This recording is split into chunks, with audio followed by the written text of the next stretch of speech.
Welcome to Naresh Academy UPSC, EPPSC, Group 1 and 2 Related Delhi Current Affairs April 12, 2024 Prelims Practice and Previous ప్రశ్నలు సమగ్ర విశ్లేషణ తెలుగులో question number 1 శస్త్రచికిత్స మధ్యలో drone ద్వారా కణజాలం తరలింపు గురించి వివరాలు తెలపండి. వివరాలు భారత వైద్య పరిశోధన మండలి ఐసీఎంఆర్ కర్ణాటకలోని టీఎంఏ పాయ్ ఆసుపత్రిలో జరుగుతున్న శస్త్రచికిత్స మధ్యలో రోగి నుంచి సేకరించిన కణజాలాన్ని క్యాన్సర్ను నిర్ధారించుకునేందుకు కస్తూర్బా గాంధీ ఆసుపత్రికి డ్రోన్ ద్వారా తరలించి పరీక్షలు చేయించింది. ఐడ్రోన్ ప్రాజెక్టు కింద ఐసీఎంఆర్ ఈ ప్రయోగాన్ని నిర్వహించింది. 37 కిలోమీటర్ల దూరంలో ఉన్న గమ్యస్థానానికి 15 నుంచి 20 వరకు నిమిషాల సమయంలోనే ఆ లోహ విహంగం చేరుకుంది. రోడ్డు మార్గంలో వెళ్లాల్సి వస్తే అందుకు 50 నుంచి 60 వరకు నిమిషాలు పట్టేది. కస్తూర్బా గాంధీ ఆసుపత్రి నిపుణులు ఈ కణజాల నమూనాను విశ్లేషించిన అనంతరం సంబంధిత నివేదికను ఎలక్ట్రానిక్ రూపంలో టీఎంఏ పాయ్ ఆసుపత్రికి పంపారు. దాని ఆధారంగా అక్కడి వైద్యులు రోగికి శస్త్రచికిత్సను నిర్వహించారు. దేశంలో ఇలాంటి ప్రయోగం జరగడం ఇదే మొదటిసారి. IDrone ICMR drone response and outreach for north east project ఈ ప్రాజెక్టు కింద వైద్య రంగంలో డ్రోన్ల వినియోగాన్ని విస్తృతం చేసేందుకు అత్యవసర సమయాల్లోనూ రవాణా సౌకర్యం లేని మారుమూల ప్రదేశాలకు ఈశాన్య రాష్ట్ర ప్రాంతాలకు వైద్య సరఫరాలు టీకాలు ఔషధాలను చేరవేయడానికి ఐసీఎంఆర్ 2021లో ప్రారంభించింది. డ్రోన్ల సాయంతో ఇప్పటికే హిమాచల్ ప్రదేశ్, మణిపూర్, నాగాలాండ్లోని మారుమూల ప్రదేశాలకు వైద్య సరఫరాలు, టీకాలు, ఔషధాలను ఐసీఎంఆర్ చేరవేసింది. ఢిల్లీలో బ్లడ్ బ్యాగ్ను బట్వాడ చేసింది. డ్రోన్లు వ్యవసాయం, రక్షణ, విపత్తు నిర్వహణ, ఆరోగ్య పరిరక్షణ రంగాల్లో కీలక పాత్ర పోషిస్తున్నాయి. ముఖ్యంగా అత్యవసర సమయంలో టీకాలు, ఔషధాలు, కీలక సరఫరాలను మారుమూల ప్రదేశాలకు చేరవేయడానికి ఇవి బాగా ఉపయోగపడుతున్నాయి. పాథాలజీ నమూనాలను పరిమిత వసతులున్న చిన్న ఆసుపత్రుల నుంచి పెద్ద ఆసుపత్రులకు డ్రోన్ల ద్వారా తరలించడానికి ఈ ప్రాజెక్టు దోహదపడుతుందని అధికారులు తెలిపారు. క్వశ్చన్ నంబర్ 2 వేడెక్కుతున్న భూమిని చల్లబరిచే ప్రయోగం గురించి వివరాలు తెలపండి. వివరాలు ప్రపంచవ్యాప్తంగా గ్లోబల్ వార్మింగ్ ప్రభావంతో పారిశ్రామిక విప్లవం తర్వాత 1850 నుంచి 1900 సంవత్సరం మధ్య సగటు ఉష్ణోగ్రత కంటే 2023లో 1.4 డిగ్రీలు ఎక్కువ ఉష్ణోగ్రత నమోదు అవడంతో 1901 తర్వాత అత్యంత వేడి సంవత్సరంగా 2023 రికార్డుల్లోకి ఎక్కింది. ఈ నేపథ్యంలో భూమిని తాత్కాలికంగా చల్లబరచడానికి కొన్ని సూర్యకిరణాలను వెనక్కి పంపేందుకు శాస్త్రవేత్తలు మేఘాలను ప్రకాశవంతం చేసే సాంకేతికతను ఉపయోగించారు. ఈ సాంకేతికత సూర్యుడి నుంచి వచ్చే కాంతిని తక్కువగా ప్రతిబించేలా చేయడంతో ఒక ప్రాంతంలో ఉష్ణోగ్రతలను తగ్గిస్తుంది. 1990లో బ్రిటిష్ భౌతిక శాస్త్రవేత్త జాన్ లాథమ్ వివరించిన సూర్యకాంతిని ప్రతిబింబించే మేఘాలను అద్దాలుగా ఉపయోగించాలనే థియరీ ఆధారంగా ఈ ప్రయోగం చేపట్టారు. 1000 నౌకల సముదాయంతో సముద్ర నీటి బిందువులను గాలిలోకి పంపడం ద్వారా వేడిని వెనక్కి పంపి భూమి ఉష్ణోగ్రతలను తగ్గించవచ్చని లాథమ్ సూచించారు. Question number 3 cluster development programme CDP Suraksha గురించి వివరాలు తెలపండి. వివరాలు క్లస్టర్ డెవలప్మెంట్ ప్రోగ్రామ్ సిడిపి కింద ఉద్యానవన రైతులకు సబ్సిడీలను పంపిణీ చేయడానికి భారత ప్రభుత్వం సిడిపి సురక్ష అనే కొత్త డిజిటల్ ప్లాట్ఫారంతో ముందుకు వచ్చింది.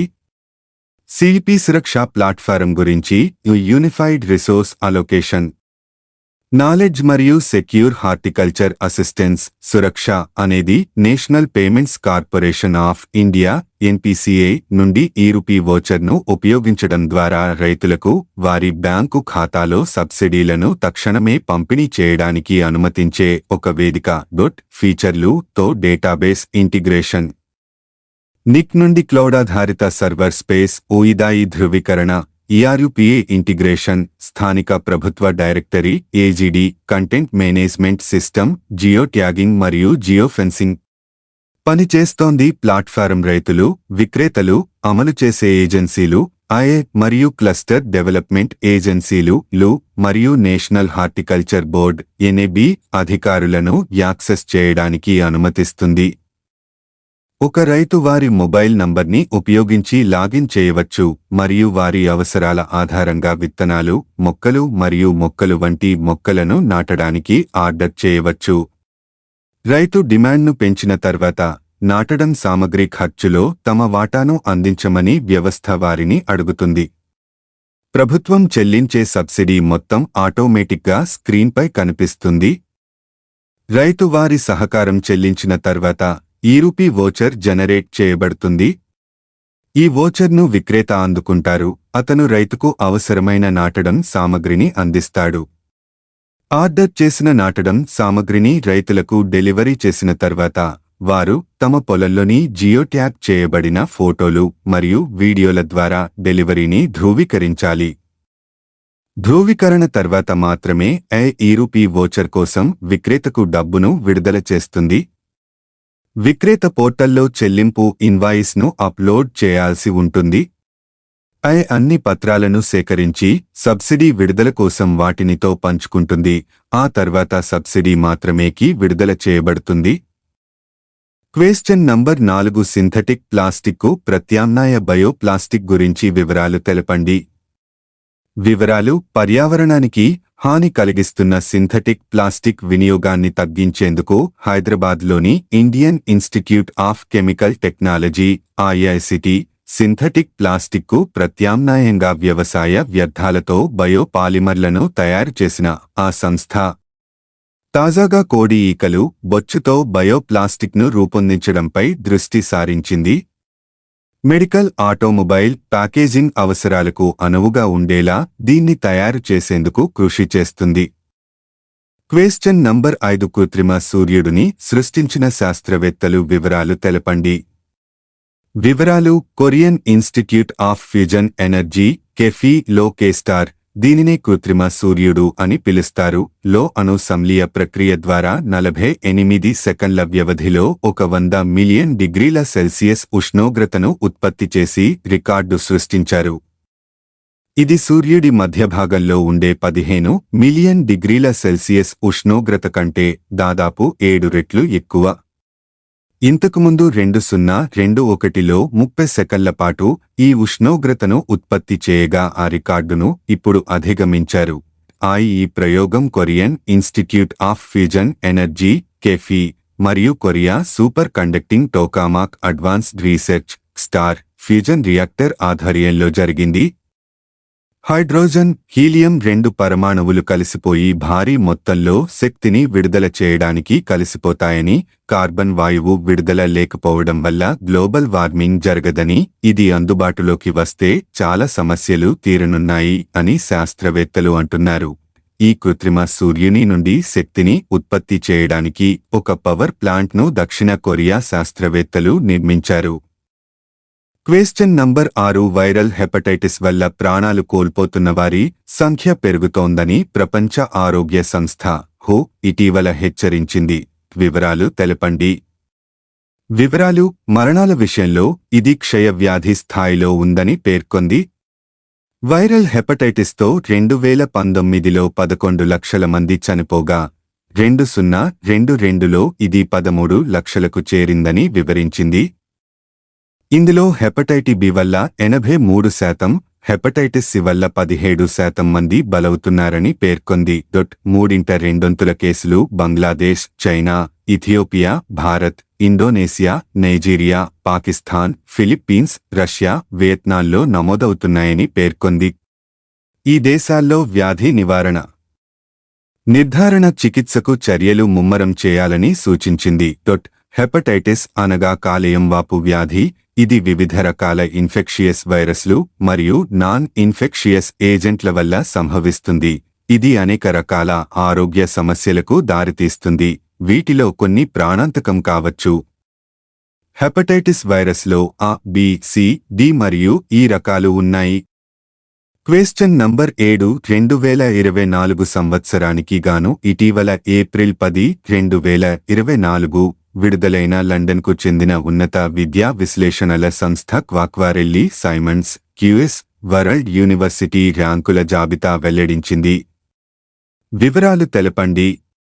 వివరణ: ఈ జాబితాలో 101 సంస్థలు ఉన్న చైనా తర్వాత భారతదేశం ఆసియాలో 2వ అత్యధిక ప్రాతినిధ్యం కలిగిన దేశంగా నిలిచింది. 16,400 యూనివర్సిటీలు నిర్వహించిన కార్యక్రమాలు, 95 దేశాలు, ద్వీపాలలోని 1,500 యూనివర్సిటీలలో విద్యార్థులు చేసిన కార్యక్రమాలు, అకాడమీ క్రమశిక్షణ, arts, humanities, engineering, technology, life science, natural science and social science వంటి 5 విభాగాల పనితీరులను విశ్లేషించి ఈ ర్యాంకులను విడుదల చేశారు. తాజా QS world university rankings development studies subject కేటగిరీలో జవహర్ లాల్ నెహ్రూ యూనివర్సిటీ జేఎన్యూ 20వ స్థానంలో భారతీయ విశ్వవిద్యాలయంగా నిలిచింది. భూగోళ శాస్త్రం, చరిత్ర, ఆధునిక భాషలు, రాజకీయాలు, అంతర్జాతీయ సంబంధాలు, ఆంథ్రోపాలజీ, ఆంగ్ల భాషా సాహిత్యం మరియు భాషాశాస్త్రం సబ్జెక్టులలో జేఎన్యూ దేశంలోనే అగ్రస్థానంలో నిలిచింది. Indian Institute of management IIM Ahmedabad business management studies సబ్జెక్టులో 22వ ర్యాంక్ను కైవసం చేసుకుంది. బెంగళూరు అకౌంటింగ్ ఫైనాన్స్ సబ్జెక్టులో ఐఐఎం మొదటి స్థానంలో నిలిచింది. Indian Institute of technology Bombay ఐఐటిబి engineering mineral mining సబ్జెక్టులో 25వ ర్యాంక్ సాధించింది. ట్రిట్స్ ఆంగ్ల భాష, భౌతిక శాస్త్రం, సాహిత్యం సహా 7 సబ్జెక్టుల్లో ఉత్తమంగా నిలిచిన హైదరాబాద్ కేంద్రీయ విశ్వవిద్యాలయం 101 నుంచి 120 వరకు పాయింట్ల విభాగంలో ర్యాంకు దక్కించుకుంది. పెట్రోలియం ఇంజనీరింగ్లో Indian Institute of Technology Madras IITM 29వ స్థానంలో నిలిచింది. క్యూఎస్ ప్రకారం భారతదేశం ప్రపంచంలో అత్యంత వేగంగా విస్తరిస్తున్న పరిశోధనా కేంద్రాలలో ఒకటిగా ఉంది. ఈ జాబితాలో మొత్తం మన దేశానికి ఈ సంవత్సరానికి 69 విద్యాసంస్థలు స్థానం పొందాయి. అయితే గతేడాది 66 విద్యాసంస్థలు క్యూఎస్ ర్యాంకుల్లో స్థానం సంపాదించాయి. రీసెర్చ్ సెంటర్ల పరంగా భారత్ గణనీయ వృద్ధి సాధించిందని వెల్లడైంది. క్వశ్చన్ నంబర్ 8 ఒలింపిక్స్ అథ్లెటిక్స్ స్వర్ణ పతకాలు సాధించే క్రీడాకారులకు నగదు బహుమతులు ఇవ్వనున్నట్లు ప్రకటించింది. వివరాలు తెలపండి. వివరాలు: ప్రపంచ అథ్లెటిక్స్ WA సరికొత్త సంప్రదాయానికి శ్రీకారం చుట్టింది. పారిస్ ఒలింపిక్స్ అథ్లెటిక్స్లో 48 విభాగాల్లో ప్రైజ్ మనీ అందించనున్నట్లు వెల్లడించింది.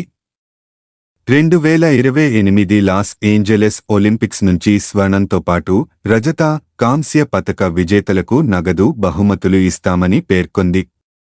ఒలింపిక్స్లో నగదు బహుమతి అందజేసే మొదటి అంతర్జాతీయ క్రీడా సమాఖ్యగా WA నిలుస్తుంది. అత్యున్నత క్రీడల్లో బంగారు పతకాలు సాధించే క్రీడాకారులకు పారిస్ ఒలింపిక్స్ నుంచి ప్రైజ్ మనీ అందజేస్తాం. అంతర్జాతీయ ఒలింపిక్ కమిటీ IOC ఆదాయంలో వాటా కింద ప్రతి 4 ఏళ్లకోసారి WA $2.4 మిలియన్ సుమారు 20 కోట్ల రూపాయలు అందుకుంటుంది. ఈ మొత్తాన్ని పారిస్ ఒలింపిక్స్ అథ్లెటిక్స్ 48 విభాగాల్లో స్వర్ణ పతకాలు గెలిచే క్రీడాకారులకు పంచుతాం.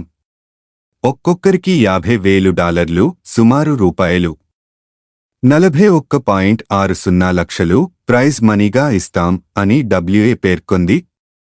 క్వశ్చన్ నంబర్ 9 జనవరి 1956న భారతదేశానికి ఖచ్చితమైన రాజ్యాంగ హోదా ఏమిటి? UPSC 2021 A. Democratic republic, B. Sovereign democratic republic, C. సార్వభౌమ సెక్యులర్ డెమోక్రటిక్, D. సార్వభౌమ సోషలిస్ట్ సెక్యులర్ డెమోక్రటిక్ రిపబ్లిక్. జవాబు B. రాజ్యాంగ సభ నవంబర్ 1949 26న ఆమోదించి జనవరి 1956న అమల్లోకి వచ్చిన అసలు ఉపోద్ఘాతం భారతదేశాన్ని సార్వభౌమ ప్రజాస్వామ్య రిపబ్లిక్ గా ప్రకటించింది.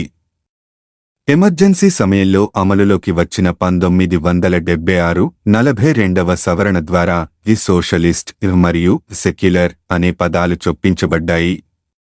ప్రవేశిక ఇప్పుడు sovereign socialist secular democratic republic అని చదువుతుంది. క్వశ్చన్ నంబర్ 10 కాకతీయ ప్రతాపరుద్రుడు తన జీవిత చరమదశలో ఇతనికి బందీగా పట్టుబడ్డాడు. ఈ జిఆర్యుపి 22019. సమాధానం ఉలూగ్ ఖాన్. వివరణ: ఉలుగ్ ఖాన్ ఖైదు చేయబడిన ప్రతాపరుద్రుడిని మరియు అతని కుటుంబ సభ్యులను ఢిల్లీకి పంపాడు. తుగ్లక్ లెఫ్టినెంట్లు ఖాదిర్ ఖాన్ మరియు ఖవాజా హాజీ నేతృత్వంలోని ఒక దళం ద్వారా రక్షణ పొందారు. తుగ్లక్ ఆస్థాన చరిత్రకారుడు షంససిరాజ్ ఆరిఫ్ కేవలం ప్రతాపరుద్రుడు ఢిల్లీకి వెళ్లే మార్గంలో మరణించాడని పేర్కొన్నాడు. Thank you for watching this video. Please subscribe my YouTube channel @Naresh Academy 5509. Have a nice day.